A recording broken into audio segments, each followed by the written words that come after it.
3 ദശാബ്ദത്തിലേറെ സമയമെടുത്താണ് ഈ തുറമുഖം ഒന്ന് പണിഞ്ഞ് റെഡിയായത്. മാറി മാറി വന്ന സർക്കാരുകൾ, എണ്ണമറ്റ ഡിസ്കഷൻസ്, ഒരുപാട് തടസ്സങ്ങൾ എല്ലാം അതിജീവിച്ച് ഒടുവിൽ മെയ് 2 2025 ഇന്ത്യൻ പ്രധാനമന്ത്രിയായ നരേന്ദ്രമോദി ഉദ്ഘാടനം ചെയ്ത് വിഴിഞ്ഞം തുറമുഖം രാജ്യത്തിന് സമർപ്പിച്ചപ്പോൾ നമ്മുടെ മുന്നിൽ തുറന്നത് സാധ്യതകളുടെ വലിയ വാതിലുകളാണ്. ഇന്ത്യയിലെ ആദ്യത്തെ ഡീപ്പ് വാട്ടർ ട്രാൻസ്ഷിപ്മെൻറ്റ് പോർട്ട്, കേരളത്തിന് ആഗോള ഷിപ്പിംഗ് റൂട്ടിലേക്കുള്ള എൻട്രി, കേരളത്തിൻ്റെ സമ്പദ് വ്യവസ്ഥയെ തന്നെ മാറ്റിമറിക്കുന്ന രീതിയിലുള്ള പ്രോസ്പെക്ട്സ്, അങ്ങനെ ഒരുപാട് കാര്യങ്ങൾ വിഴിഞ്ഞം തുറമുഖവുമായി ബന്ധപ്പെട്ട് നമ്മൾ കേൾക്കുകയുണ്ടായി. എന്നാൽ വാർത്താ മാധ്യമങ്ങളിൽ പറയാത്ത, പത്രങ്ങളിൽ വരാത്ത ഒരു വലിയ ടെക്നോളജിക്കൽ ബൂം കേരളം വിഴിഞ്ഞം തുറമുഖം നടത്താൻ പോവുകയാണ്. കേരളവും വിഴിഞ്ഞം തുറമുഖവും പിന്നെ ഹൈഡ്രജനും. ഈ വിഷയത്തിലേക്കാണ് നമ്മളൊന്ന് പോകുന്നത്. Welcome to white board stories.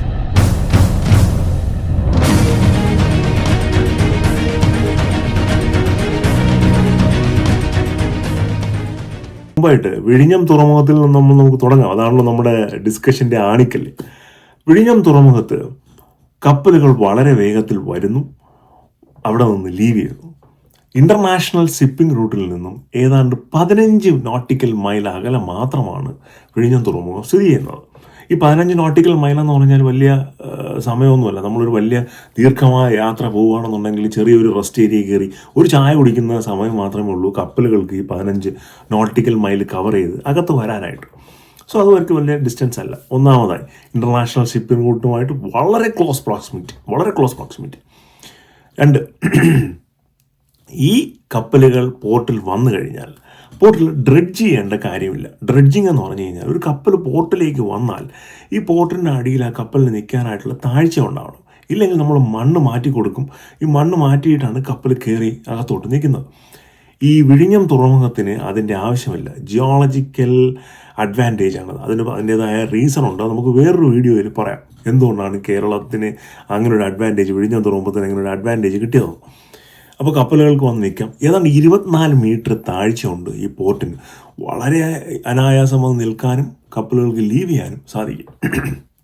രണ്ടാമത്തെ പോയിന്റ്, ഇത് രണ്ടും വിഴിഞ്ഞം തുറമുഖത്തിൻ്റെ വളരെ വലിയ പ്ലസ് പോയിന്റ്സ് ആണ്. കാര്യം, ഇപ്പോൾ ഉദാഹരണത്തിന് യൂറോപ്പിൽ നിന്നും ഒരു കപ്പൽ കിഴക്ക് ലക്ഷ്യമാക്കി ഇന്ത്യൻ മഹാസമുദ്രത്തിൽ കൂടെ ട്രാവൽ ചെയ്യുകയാണെന്ന് വിചാരിക്കുക. മലേഷ്യയിലോട്ടാണ് പോകുന്നത്. ഈ കപ്പൽ ദുബായിൽ അവിടെ എത്തിക്കഴിഞ്ഞാൽ അവർക്ക് ദുബായിലോട്ട് കപ്പലിൽ ഇന്ധനം നിറയ്ക്കണം എന്നുണ്ടെങ്കിൽ അവർക്ക് ദുബായിലോട്ട് സ്റ്റോപ്പ് ചെയ്യണം. ഇനി ദുബായ് അല്ലെങ്കിൽ കൊളംബോ, അതല്ലെങ്കിൽ സിംഗപ്പൂർ. ഈ സ്ഥലങ്ങളിലെല്ലാം, ഈ പോർട്ടുകളിലെല്ലാം ഇൻ്റർനാഷണൽ ഷിപ്പിംഗ് റൂട്ടിൽ നിന്നും നല്ല ഡിസ്റ്റൻസ് ഉള്ള പോർട്ടുകളാണ്. അപ്പോൾ അവരുടെ മൊത്തം ട്രാവൽ ടൈമിൽ 1, 2, 3 അല്ലെങ്കിൽ അതിൽ കൂടുതലോ ദിവസങ്ങൾ ആഡാവും. എന്നാൽ വിഴിഞ്ഞം തുറമുഖത്തിൻ്റെ കാര്യത്തിൽ വരുമ്പോൾ ആ പ്രശ്നമില്ല. ദിവസങ്ങൾ പോയിട്ട് ഒരു 2 മണിക്കൂർ ആടാവുള്ളൂ. ഒരു കപ്പൽ വന്ന് കയറി അതിൻ്റെ അത്യാവശ്യം പരിപാടികളൊക്കെ കഴിഞ്ഞ് പോകാനായിട്ട് 2 മണിക്കൂർ സമയം. ഈ 2 മണിക്കൂർ മാത്രമേ അവർക്ക് ആടാവുള്ളൂ. സോ വളരെ അധികം അഡ്വാൻറ്റേജ് ആണ് കപ്പലിലെ ജീവനക്കാർക്കും അതിൻ്റെ നടത്തിപ്പുകാർക്കും എല്ലാം തന്നെ. ഇനി എന്താണ് ഹൈഡ്രജൻ? ഞാൻ നേരത്തെ ഇതിനെ പറഞ്ഞല്ലോ, കേരളവും വിഴിഞ്ഞവും പിന്നെ ഹൈഡ്രജനും. അപ്പോൾ എന്താണ് ഹൈഡ്രജൻ? ഇപ്പോൾ കഴിഞ്ഞ ഒരു 20 വർഷമായിട്ട് നമ്മൾ ലോകത്തിലുടനീളം കാണുന്നത് വളരെ ആക്റ്റീവായിട്ട് നോൺ റിന്യൂവബിൾ സോഴ്സസ് ആയിട്ടുള്ള എനർജീസിനെ മാറ്റി നിർത്തി റിന്യൂവബിൾ സോഴ്സസ്, അതായത് നമുക്ക് വീണ്ടും വീണ്ടും ഉപയോഗിക്കാൻ സാധിക്കുന്ന, പ്രകൃതിക്ക് ദോഷം വരുത്താത്ത എനർജി സോഴ്സസുകളെ തേടി പോകുന്നു എന്നുള്ളതാണ്.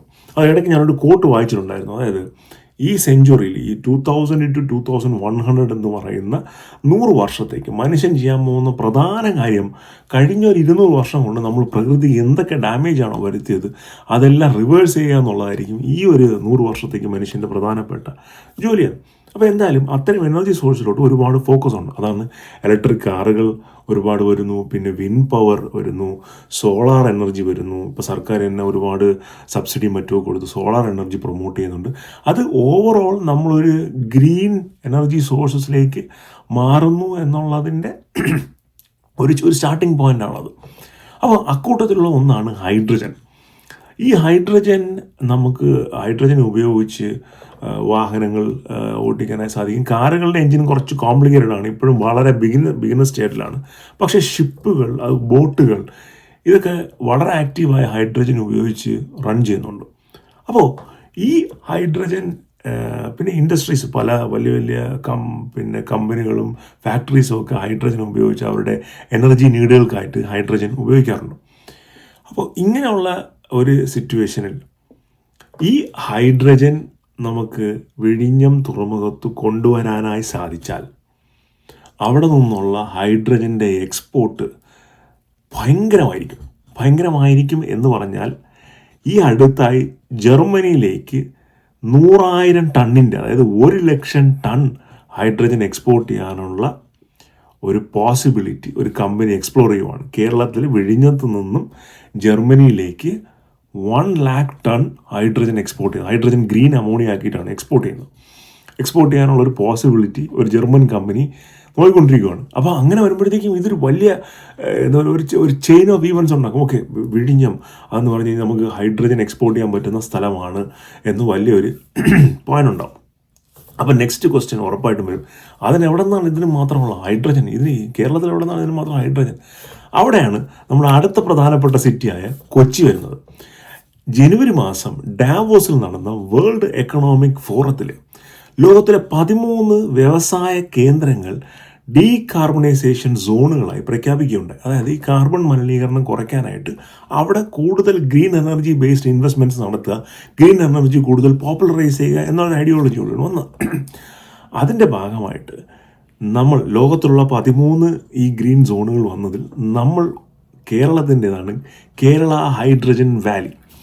ഏതാണ്ട് 20,000 കോടി രൂപയുടെ ഇൻവെസ്റ്റ്മെൻറ്റാണ് കൊച്ചിയിൽ ഇതുമായി ബന്ധപ്പെട്ട് പ്ലാൻ ചെയ്തിരിക്കുന്നത്. എന്തുകൊണ്ട് കൊച്ചി? സ്വാഭാവികമായിട്ടും കേരളത്തിൻ്റെ ഇൻഡസ്ട്രീസിൻ്റെ ഒരു കൺസോളിഡേഷൻ കൊച്ചിയിലുണ്ട്. ഒരുപാട് വലിയ വലിയ ഫാക്ടറീസ്, മറ്റ് അനുബന്ധ സംവിധാനങ്ങളെല്ലാം തന്നെയും കൊച്ചിയിലുള്ളതുകൊണ്ട് ഇതുപോലുള്ള ഹൈഡ്രജൻ്റെ കൂടുതൽ നീഡും കൊച്ചിക്കുണ്ട്. ഏതാണ്ട് 100 കിലോ ടൺ ഹൈഡ്രജൻ കൊച്ചിയിൽ നിലവിൽ വേണ്ടി വരും എന്നാണ് കണക്കുകൾ പറയുന്നത്. അപ്പോൾ ഈ ഹൈഡ്രജൻ അവിടെ ഉൽപ്പാദിപ്പിക്കാനായി സാധിച്ചു കഴിഞ്ഞാൽ, ഇത് വെള്ളത്തിൽ നിന്ന് തന്നെയാണ് ഹൈഡ്രജൻ ഉൽപ്പാദിപ്പിക്കാനായി സാധിച്ചു കഴിഞ്ഞാൽ ഗ്രീൻ അമോണിയയെ അവിടെ തന്നെ സ്റ്റോർ ചെയ്യാം, കമ്പനികൾക്ക് വിതരണം ചെയ്യാം. ഇനി വേറൊരു കാര്യം കൂടെ ഉണ്ട്. നമുക്ക് ഏതാണ്ട് 590 മൈൽ നീളമുള്ള തീരപ്രദേശമാണ് നമുക്കുള്ളത്. ഈ തീരപ്രദേശത്ത് കൂടെ പൈപ്പ് ലൈൻ വഴി വളരെ ഈസിയായി ഗ്രീൻ അമോണിയ നമുക്ക് കൊച്ചിയിൽ നിന്നും വിഴിഞ്ഞത്തേക്ക് എത്തിക്കാനായി സാധിക്കും. ഇത് ഞാൻ പറയുന്നതല്ല, എനർട്ട് എന്ന് പറയുന്ന agency for new energy research and technology എന്ന് പറയുന്ന സ്ഥാപനവുമായി ചേർന്ന് കേരള സർക്കാർ ഒരു പഠന രേഖ അല്ലെങ്കിൽ ഒരു രൂപരേഖ തന്നെ തയ്യാറാക്കിയിട്ടുണ്ട്. ഇതുമായി ബന്ധപ്പെട്ട് ഏതാണ്ട് 5,000 കോടി രൂപ ഇലക്ട്രോലൈസർ പ്ലാന്റുകൾ സെറ്റപ്പ് ചെയ്യുന്നതിന് വേണ്ടിയിട്ട്, ഏതാണ്ട് 12,000 കോടി രൂപ ഗ്രീൻ എനർജി പോപ്പുലറൈസ് ചെയ്യാൻ വേണ്ടിയിട്ട്, ഏതാണ്ട് 800 കോടി രൂപ അല്ലാതെ തന്നെയുള്ള ഇൻവെസ്റ്റ്മെൻറ്റുകളിലേക്ക്, അങ്ങനെ ഏതാണ്ട് 20,000 കോടി രൂപയുടെ ഇൻവെസ്റ്റ്മെൻറ്റ് കൊച്ചിയിൽ വരുന്നു. കൊച്ചിയിൽ നിർമ്മിക്കുന്ന ഈ ഹൈഡ്രജൻ അവിടുത്തെ ആവശ്യങ്ങൾ കഴിഞ്ഞ് നേരെ ട്രിവാൻഡ്രത്തേക്ക് പൈപ്പ് ലൈൻ വഴി എത്തിക്കുന്നു. അവിടുത്തെ ആവശ്യങ്ങളെന്ന് പറഞ്ഞാൽ തദ്ദേശീയമായ ആവശ്യങ്ങളുണ്ട്. അത് മാത്രമല്ല, ഇപ്പോൾ നമ്മുടെ KSRTC ഹൈഡ്രജൻ ബേസ്ഡ് ബസ്സുകൾ ഇറക്കാനായി പ്ലാൻ ചെയ്യുന്നു. കൊച്ചിയിൽ വാട്ടർ മെട്രോ ഹൈഡ്രജൻ ബേസ്ഡ് ബോട്ടുകൾ പ്ലാൻ ചെയ്യുന്നു. പിന്നെ കൊച്ചിൻ ഷിപ്പ്യാർഡിൽ നിർമ്മിക്കുന്ന ബോട്ടുകൾക്ക് വേണ്ടിയിട്ടുള്ള ഹൈഡ്രജൻ നീഡ്സ്, ഇതെല്ലാം കഴിഞ്ഞിട്ടുള്ള ഹൈഡ്രജൻ നമ്മൾ വിഴിഞ്ഞത്തേക്ക് എത്തിക്കുന്നു. വിഴിഞ്ഞത്ത് ഈ ഷിപ്പുകൾ എന്ത് ചെയ്യാൻ പറഞ്ഞാൽ ഇന്ധനം നിറയ്ക്കാനായി വരും എന്ന് പറഞ്ഞു കഴിഞ്ഞാൽ, നേരത്തെ പറഞ്ഞ പോലെ ഹൈഡ്രജൻ എക്സ്പോർട്ട് ചെയ്യുക മാത്രമല്ല, അത് വൺ ആംഗിളാണ്. വേറൊരു ആംഗിൾ, ഈ ഷിപ്പുകളെല്ലാം ദൂരയാത്രയിൽ പോകുന്നതാണല്ലോ. അപ്പോൾ സ്വാഭാവികമായും ഇത്തരം ഷിപ്പുകൾ ഇത് പ്രവർത്തിക്കാനായിട്ട് നമുക്ക് ഫ്യൂൽ വേണം. ഇന്ന് പല ഷിപ്പുകളും ഓയിൽ ബേസ്ഡ് ഫ്യൂവൽസ് ആയിരിക്കും ഉപയോഗിക്കുന്നത്. എന്നാലും ഹൈഡ്രജൻ ബേസ്ഡ് ഫ്യൂവൽസ് ഉപയോഗിക്കുന്ന ഷിപ്പുകളും കുറവായിരിക്കില്ല. പക്ഷേ ഫ്യൂച്ചറിൽ അത്തരം ഓയിൽ ബേസ്ഡ് ഷിപ്പുകൾ കുറയുകയും ഈ ഹൈഡ്രജൻ ബേസ്ഡ് ഷിപ്പുകളുടെ എണ്ണം കൂടുകയും ചെയ്യും. കാരണം അതാണല്ലോ ലാഭം. അപ്പോൾ അത്തരത്തിലൊരു സാഹചര്യം വരുമ്പോൾ ഈ ഷിപ്പുകൾക്ക് വളരെ ഈസി ആയിട്ട് തീരത്ത് അടുപ്പിച്ച് ഓയിലൊക്കെ നിറച്ച് ക്യാപ്റ്റനും കൂട്ടുകാർക്കൊക്കെ ഒരു ചായയൊക്കെ കുടിച്ച് കഴിയുമ്പോൾ 1.5 മണിക്കൂറിൽ പരിപാടി കഴിയും. അടുത്ത സ്ഥലത്തേക്ക് അവർക്കങ്ങ് പോവാം. ഇങ്ങനെ ചെയ്യുമ്പോഴത്തേക്കും ഈ ക്യാപ്റ്റൻ ഒരു റിപ്പോർട്ട് പ്രിപ്പയർ ചെയ്യും. അതായത് എത്ര ഗ്രീൻ എമിഷൻസ്, CO2 എമിഷൻസ് ഉണ്ടായി, എത്രയാണ് ഡിസ്റ്റൻസ് ടു ട്രാവൽ, എത്രയാണ് കോസ്റ്റ്, ഇതെല്ലാം. കോസ്റ്റൊക്കെ ഹൈഡ്രജന് വളരെ കുറവായിരിക്കും കമ്പയർഡ് ടു ഓയിൽ. അതുപോലെ തന്നെ പിന്നെ എമിഷൻസ് 0 ആണ്, ഡിസ്റ്റൻസ് നെഗ്ലിജിബിൾ ആണ്, ഒന്നും തന്നെ ഇല്ല. ഇത്തരം റിപ്പോർട്ട്സ് പല കമ്പനി ഈ കപ്പലുകളുടെ വലിയൊരു സർക്കുലറിൻ്റെ പിന്നെ അവരുടെ ഒരു കൂട്ടത്തിൻ്റെ ഇടയിൽ ഇതെല്ലാം പഠിക്കുകയും വായിക്കുകയും ചെയ്യും. അപ്പോൾ അവർ മനസ്സിലാവും ഏറ്റവും കോസ്റ്റ് കുറഞ്ഞ സ്ഥലങ്ങൾ ഏതാണ്, ഏറ്റവും ഇത് അവർക്ക് എങ്ങനെ ഓപ്റ്റിമൈസ് ചെയ്യാൻ നോക്കുമല്ലോ ഇവരുടെ ഓപ്പറേഷൻസ് എപ്പോഴും. ഇതിലെല്ലാം വിഴിഞ്ഞ് ഇങ്ങനെ ഒരു സ്റ്റാർ സിമ്പിളായി നിൽക്കും, വളരെ ഈസി ആയിട്ട് വരാനും പോകാനും പറ്റുന്ന സ്ഥലം എന്നുള്ള നിലയ്ക്ക്. അങ്ങനെ കൊച്ചിയിൽ ഉണ്ടാക്കുന്ന ഹൈഡ്രജൻ നമുക്ക് പൈപ്പ് ലൈൻ വഴി കേരളത്തിൽ വിഴിഞ്ഞം തുറമുഖത്ത് എത്തിക്കാനും വിഴിഞ്ഞത്ത് നിന്ന് അത് കപ്പലുകളിലേക്ക് ഫ്യൂലായി ട്രാൻസ്പോർട്ട് ചെയ്യുക, അതിന് പറയുന്ന പേരാണ് ബങ്കറിങ് എന്ന് പറയും. അത് ട്രാൻസ്പോർട്ട് ചെയ്യുക, അതല്ലെങ്കിൽ വിദേശ രാജ്യങ്ങളിലേക്ക് എക്സ്പോർട്ട് ചെയ്യുക. അപ്പോൾ ഇതിൻ്റെ സാധ്യതകൾ ഭയങ്കര വലുതാണ് എന്ന് പറഞ്ഞു കഴിഞ്ഞാൽ വിഴിഞ്ഞം തുറമുഖം അടുത്ത 10 വർഷത്തിനുള്ളിൽ കേരളത്തിൻ്റെ എക്കണോമിക്ക് കോൺട്രിബ്യൂട്ട് ചെയ്യാൻ പോകുന്നത് ഏതാണ്ട് 2 ലക്ഷം കോടി രൂപയുടെ GDP വാല്യൂ ആണ്. 2 ലക്ഷം കോടി രൂപയുടെ. ഈ 2 ലക്ഷം കോടി രൂപയുടെ GDP വാല്യൂ എന്ന് പറയുമ്പോൾ കേരളത്തിൻ്റെ നിലവിലുള്ള GDP വാല്യൂ 9 ലക്ഷം കോടി രൂപയാണ്. സോ എറൗണ്ട് 30% അല്ലെങ്കിൽ ഒരു 25% കോൺട്രിബ്യൂട്ട് ചെയ്യാൻ പോകുന്നത് വിഴിഞ്ഞം തുറമുഖമായിരിക്കും. അതിൽ ഏറ്റവും വലിയ പ്രോസ്പെക്റ്റുകൾ ഒന്നാണ് ഇത്. അതിന് കേരളവും വിഴിഞ്ഞവും കൊച്ചി മാത്രമല്ല കാരണം, വേറെയും കാരണക്കാരുണ്ട് ഇന്ത്യയിൽ. ഗുജറാത്തിൽ അദാനിയുടെ പോർട്ടിൽ അവർ നിർമ്മിക്കുന്നത് ഏതാണ്ട് $50 മില്യൺ ഇൻവെസ്റ്റ്മെൻറ്റോടുകൂടി ഒരു ഹ്യൂജ് ഹൈഡ്രജൻ ഫെസിലിറ്റിയാണ്. ബോംബെയിലും അവരതുപോലെ ഹൈഡ്രജൻ ഫെസിലിറ്റി നിർമ്മിക്കുന്നുണ്ട്, ഒറീസയിലും നിർമ്മിക്കുന്നുണ്ട്. ഒറീസയിൽ ഒരുപാട് ഗ്രാൻഡ് കൊടുത്തിട്ടാണ് ഇവർ നിർമ്മിക്കുന്നത്. പക്ഷേ ഈ സ്ഥലങ്ങളെല്ലാം ഇവർ നിർമ്മിച്ചാലും ഇത് ലോകത്തിലേക്ക് സർക്കുലേറ്റ് ചെയ്ത് വെളിയിൽ പോകണം എന്നുണ്ടെങ്കിൽ ഏറ്റവും ഈസിയസ്റ്റ് പാർട്ട് അത് കേരളത്തിലേക്ക് വരിക എന്നുള്ളതാണ്, വിഴിഞ്ഞം തുറമുഖത്തിലേക്ക് വരിക എന്നുള്ളതാണ്. സോ ഇതെല്ലാം പല ഭാഗത്തു നിന്നായി വിഴിഞ്ഞം തുറമുഖത്തിലേക്ക് വരുന്നു, ഇവിടെ നിന്ന് എക്സ്പോർട്ട് ചെയ്യപ്പെടുന്നു. നമ്മുടെ നാട്ടിലെ ലോജിസ്റ്റിക്സുമായി ബന്ധപ്പെട്ട കമ്പനികളുടെ എണ്ണം കൂടുന്നു, അതിൽ ജോലി ചെയ്യുന്ന ആൾക്കാരുടെ എണ്ണം കൂടുന്നു, നമ്മുടെ നാട്ടിലേക്ക് വരുന്ന ഫോറിൻ ഷിപ്പിംഗ് എക്സിക്യൂട്ടീവ്സുകളുടെ എണ്ണം കൂടുന്നു, ടൂറിസം ഡെവലപ്പ് ചെയ്യുന്നു.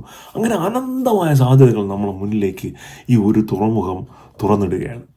ഇപ്പോൾ തന്നെ വെറും 6 മാസമായതേ ഉള്ളൂ തുറമുഖം ഓപ്പറേറ്റ് ചെയ്യുന്നതാണ്. 130% കപ്പാസിറ്റിയിലെന്നാണ് അദാനി പോർട്ടിൻ്റെ ആൾക്കാർ പറയുന്നത്. അത് ഇത് പുറത്തോട്ടുള്ള ചരക്ക് നീക്കം ഇതുവരെ തുടങ്ങിയിട്ടില്ല. കപ്പലുകളിൽ നിന്നും കപ്പലുകളിലേക്കുള്ള ചരക്ക് നീക്കം മാത്രമേ നടക്കുന്നുള്ളൂ. അത് ഉള്ളപ്പോൾ പോലും ഇതാണ് അവസ്ഥ. അപ്പോൾ എന്തായാലും ഹൈഡ്രജൻ പ്രോസ്പെക്റ്റുകൾ ചെറുതല്ല. ലോകം ഒരു ഗ്രീൻ എനർജിയിലേക്ക് മാറിക്കൊണ്ടിരിക്കുകയാണ്. കേരളം അതിൻ്റെ പിവട്ടൽ പോയിന്റിലുണ്ട്. വിഴിഞ്ഞവും തുറമുഖവും കൊച്ചി നഗരവും കൊച്ചിയിലെ ഇൻവെസ്റ്റ്മെൻറ്റുകളും നമ്മളെ അതിനെ കൈപിടിച്ച് മുന്നോട്ട് നടത്താനായി നമ്മുടെ കൂടെയുണ്ട്. നല്ല ഭരണകർത്താക്കളും നല്ല മൈൻഡ് സെറ്റുള്ള നല്ല ഗ്രോത്ത് പ്രോസ്പെക്റ്റുള്ള പോളിസീസും വന്നു കഴിഞ്ഞാൽ ചിലപ്പോൾ ഒരു 10 വർഷം കഴിഞ്ഞാൽ നമ്മൾ കാണാത്ത രീതിയിൽ കേരളം ഒട്ടാകെ മാറിപ്പോവും. അല്ലെങ്കിൽ കാണാത്ത രീതിയിൽ നമ്മൾ അറിയപ്പെടുന്ന സ്ഥലങ്ങളെല്ലാം തന്നെയും മാറിപ്പോവും. അതിനുള്ള പ്രോസ്പെക്റ്റും കാര്യങ്ങളും എല്ലാം നമ്മളെ അടുത്തുള്ളൂ. എന്തായാലും വിഴിഞ്ഞം തുറമുഖത്തിൻ്റെയും ഹൈഡ്രജൻ്റെയും കേരളത്തിൻ്റെയും കഥ നിങ്ങൾക്ക് ഇഷ്ടപ്പെട്ടു എന്ന് കരുതുന്നു. ഇഷ്ടപ്പെട്ടിട്ടുണ്ടെങ്കിൽ വീഡിയോ ലൈക്ക് ചെയ്യുക, ഷെയർ ചെയ്യുക, സബ്സ്ക്രൈബ് ചെയ്യുക. വീഡിയോ പറ്റിയുള്ള നിങ്ങളുടെ കമൻസ് ഫീഡ്ബാക്കിൽ പറയുക.